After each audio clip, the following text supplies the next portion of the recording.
you guys are having a wonderful day and are making some really good trades. And let's dive in right into the analysis here. So right now, Bitcoin is potentially getting ready to break out in its final wave higher here. So if this X wave, I'll just break it down actually, because I don't think this is gonna play out. I think we're inside of this third wave here, and this is a 1-2 setup, and we're just gearing up to just literally moon towards the upside. Right now, you take a look at the 4 hour, you clearly have a nice little wave 4. I think it's extending inside of this fifth wave here, so this can technically end at any moment. So you don't really want to be caught with your pants down here. You want to be a little bit more conservative and get ready to buy the dip if we do get a dip. And I wouldn't FOMO at these levels here. Now we're in some trades inside the Discord. We're up about 20% on BLZ right now, and another 10% I think on Ethereum Classic. And we're looking to add more trades, but again, I'm not gonna be the one that's gonna be like telling people to long at the all-time highs and stuff like that. That is, that's not what we do. And we're up over 100% on the portfolio right now. I just posted the the Q3 recap of how we did in the first three quarters of the year, and we're up over 100% basically. We're almost, I think, like we're basically there. But right now, the fifth wave is going to extend higher. You're going to finish this first wave up, and then we'll get a pretty severe pullback later on. But this can easily continue up to like the hundreds of thousands maybe, if we're able to clear this trend line. I think it's a very important trend line that we have right here of resistance, of historical value too. There's a score. There you go. These two pivot points. So if you think we nail like 90,000, you'll probably get a pullback from there. But maybe you can continue on, or maybe it marks the top. Who knows? So we'll see how this plays out.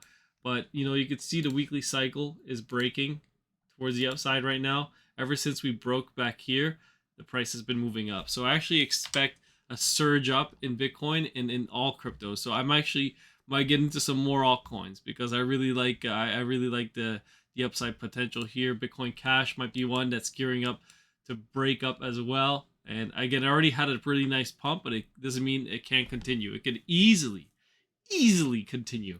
So there's lots of gains to be had, and I'm getting very excited now because we've been waiting for the whole freaking year for this freaking move, and it's finally coming.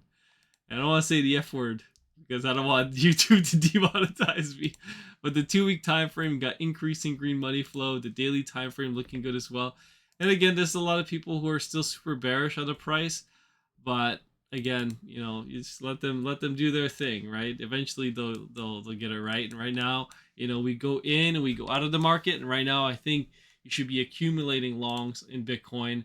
You are getting some selling right now on the 4 hour on wave edge. If we take a look at the larger time frames, you're not seeing that. You're seeing a potential weekly candle breakout. Look at that MACD recovering. So you got to look at the bigger picture. Right now, the bigger picture is saying this is about to take off towards the upside. That's what I am seeing right now. And man, like tomorrow you may wake up and Bitcoin's like at 72,000, right? That can easily happen, and you are getting some selling though. Just want to point that out. I just want you guys to be aware, right? The 6 hour, you're getting some selling at the highs here, and you're also getting some selling on the 4 hour. But it's not to dissuade you from thinking that the price is going to crash, right? If we do break, let's see here. If you do break this cycle here on the 4 hour, I think we got a 4 hour cycle. Is it 4 hour or 1 hour? I think it's a 4 hour cycle that recently broke, right? We got an upsloping trend line here on the RSI. The cycle broke. Maybe you go a little bit higher and then you get a pullback, right? Or you're still in this 1-2-1-2 setup, and then you get something like this. And then this extends, this extends, and then this extends. So that could easily happen. That would be actually a play that I would look out for. So 1-2-1-2 setup. If it does dip, again, if it doesn't, and you erase divergence, like, hey, get ready. Like, this is gonna take off, and you don't want to be on the wrong side of things. Okay, yeah, that's basically it, guys. I mean, join the Discord. Feel free to sign up on Bitinix. That's where I do all my trades. And right now, we're gonna be, milking these trades for the rest of the year. Hopefully, we can get maybe the portfolio up over last year's gain. I think last year's was like 120,000. I'm not too sure. Let me check. So not 120,000, 120% return. Let me just check it out here. Leverage trades. Last year we did 122%. 2022 we did 228. So far this year we're at 95%. Basically, it's actually over 100% now after some profits that we took. But again, that's for Q4. Anyways, have a wonderful day, guys. I'll catch you guys on the next one. Peace.